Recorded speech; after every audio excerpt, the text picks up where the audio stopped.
Welcome to the Tall Girl Tuesday podcast. It's your girl Danny. And on this week's episode, I wanted to come on here and touch on some work that I do for the state of New Jersey that is absolutely near and dear to me. And I do hold the title of being a disaster response crisis counselor. So just to give you guys a little bit of backstory as to what that means.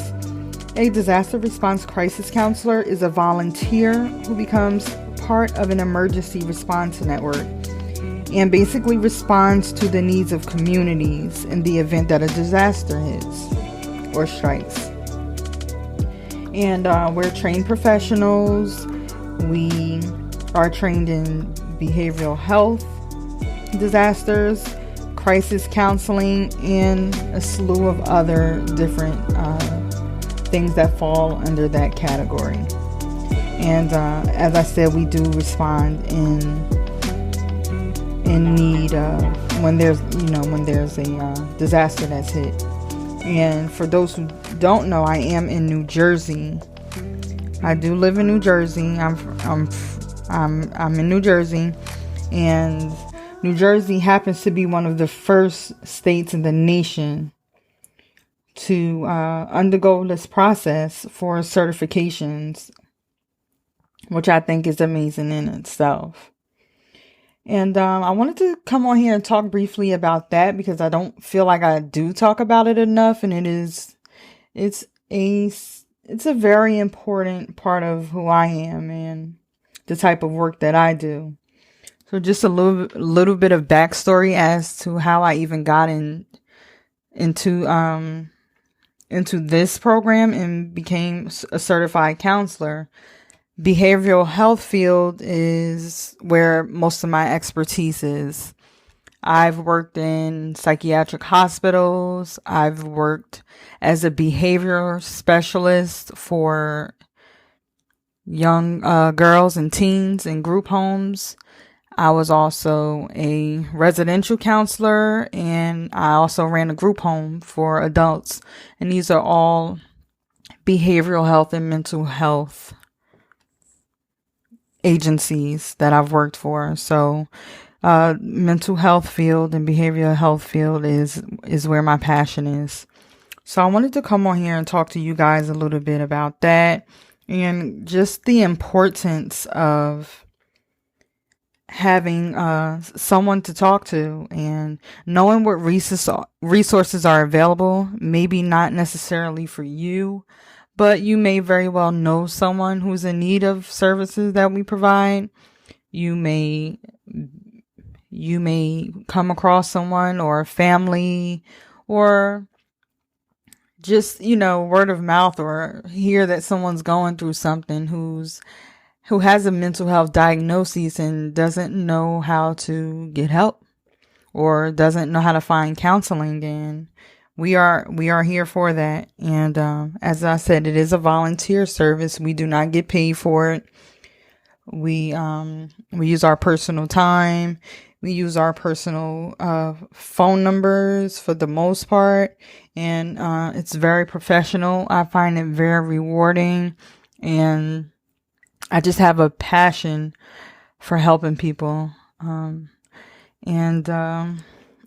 just wanted to tell you guys about it and just pass on a little bit of information just in case you may need it, or you may need someone, or you may know someone who is in need of the services.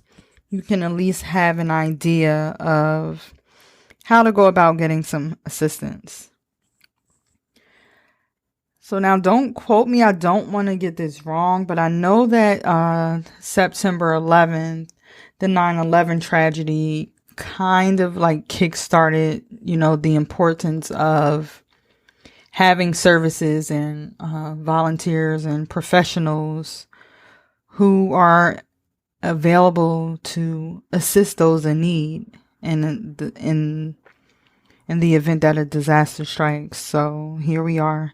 I love it. I'm extremely passionate about it, and it's just so rewarding for me. I love to help. I love being in the field, and I'm even more ecstatic when I can get some feedback or some follow-up information regarding like a family that I helped or some resources that I was able to give to someone in need.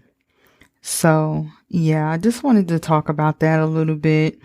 And now I know that there's one phone number in particular that came up. There's a disaster mental health helpline, and that number is 877-294-HELP. And that is one number that could certainly, if not get you to a direct counselor, it can get you to the point where you could at least get the information that you need. Now, the way that it works based off of, and of course I'm not allowed to give any type of personal information, but the way that it works is broken down into counties. And I am actually a volunteer crisis counselor for the Essex County area. So it was actually my first time experiencing, actually putting my knowledge and my skills to use when the pandemic hit. And it's so interesting how things worked, because I posted on my Instagram page that I had a feeling that I would be getting a call soon to respond or to assist with, with the crisis counseling. And I promise you, about 2 days later, I received a call from my local office asking for availability. And I was just so happy to help. Of course, not happy under the circumstances, but I just felt this sense of like, I don't know what to call it. Like I'm finally doing something, because I felt very stagnant in the whole COVID situation. Like I felt that I wasn't doing enough. I didn't really know how to do more or where to even begin. And then it's like, this was the time for me to actually step up and take care of business and do what I've been trained to do. And that's to help others. So I just wanted to briefly talk about that. Even if you know someone who needs services and who needs counseling and are having a tough time dealing with things that are going on with the pandemic, and they have a behavioral health or mental health diagnoses, you can certainly email me directly if you like. I would do my best to provide services, or at least go about getting services, getting that person or that family assistance as needed. I don't know if it would be like a conflict of interest because I'm being contacted directly. So if that would be the case, I would surely get someone to assist that person or that family if I was unable to do so.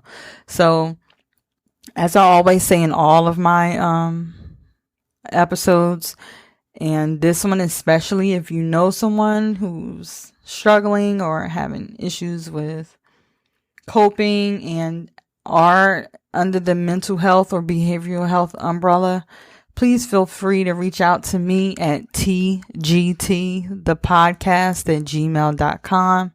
It would be absolutely anonymous. I would not put out any information. I would do my best to handle it the way that I would consider it to be best to assist. And I just hope that just coming on here talking about this for the few minutes that I have helps someone, or if it doesn't help someone directly, the information gets passed along to someone who may need it. I just want to make sure that I'm putting a message out there and a word out there and letting people know that there are services available. We are ready to assist and to help and to counsel families and adults and children who need someone to speak to and who need resources and advocates and things like that to get through this time. So I just wanted to jump on here and talk about that. It was very brief. Again, please email me if it's you, if you know someone, tgtthepodcast@gmail.com. You can certainly reach out to me and I'll respond typically within 2 hours or so. And I just want the word to get out there. Tell somebody to tell a friend, and let's just all be mindful of what people are going through and just be trying to do our best to help each other and to help ourselves. And as always, I thank you for tuning in, and I'll see you next week.